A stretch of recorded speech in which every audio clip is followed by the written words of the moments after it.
The last point I want to make in this lesson is how fruit and vegetables can leave you feeling full and keep you thin at the same time.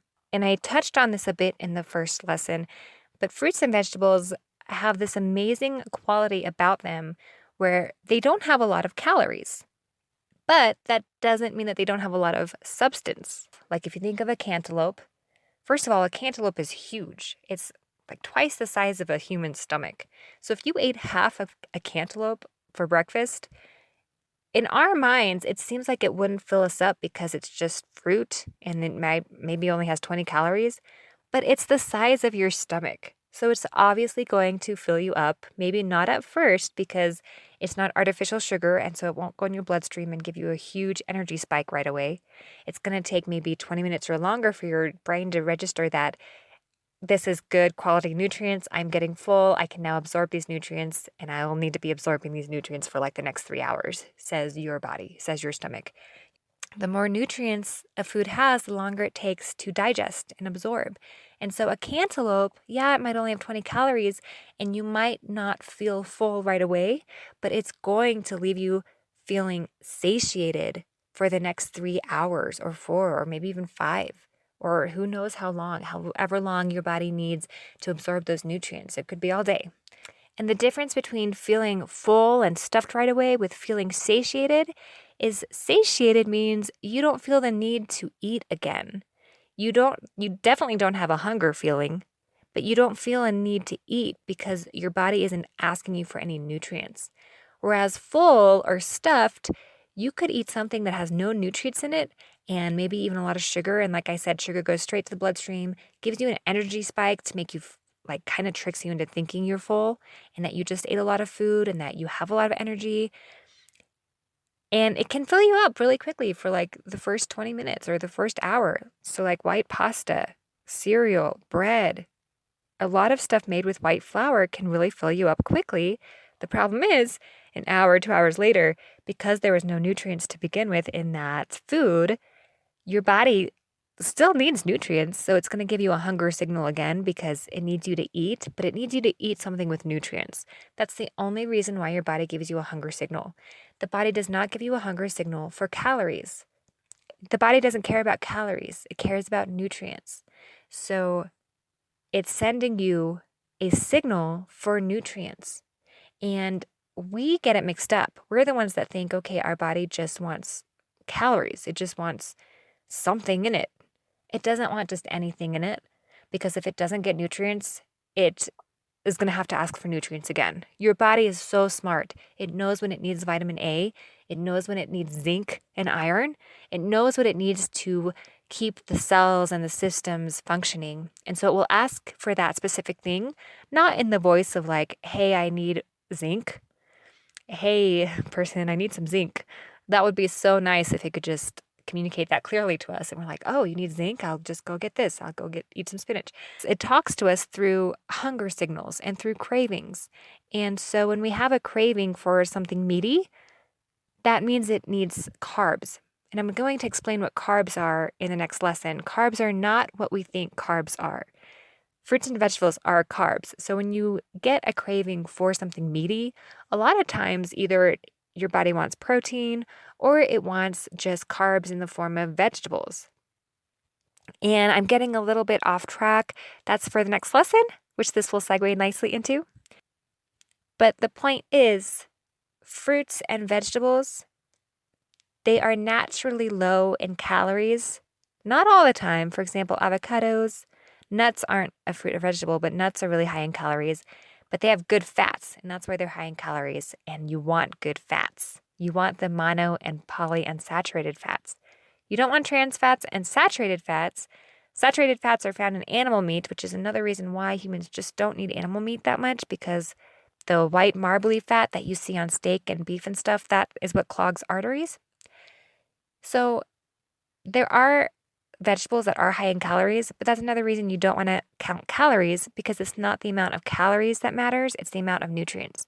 So nuts is so good to have every single day. It's so good to have like almonds or something every day because there's so many nutrients and your body is going to keep you feeling full because it's breaking down and absorbing those nutrients Even though the calories are high, the body will use every single calorie for fuel because it can, because there's nutrients in it. Whereas if you have like a bowl of pasta that is very high in calories, your body can use some of those calories for energy, but because there's no nutrients, it's all just going to be put onto storage and fat. Your body only uses nutrients, not necessarily calories. So, all in all, you want to eat healthy food, but you want to make sure it's food that, one, is tasty. And you can always make healthy food tastier by adding toppings and seasonings and spices. And going along with the 80-20 rule, if the majority of your meal is healthy, then 20% of your meal can be toppings or maybe unhealthy. So, like a salad is generally very healthy in itself, but I'm just going to use that as an example. 80% of a salad is leafy greens and maybe carrots and tomatoes, or just really good, healthy stuff in the salad. But then 20% of the salad is stuff like bacon bits and some dressing and some cheese and whatever else you want to put on that salad, and maybe eggs and stuff. And a lot of that is healthy too. But the point being, as long as the meal itself is mostly healthy, go go for it with what we would consider not healthy food.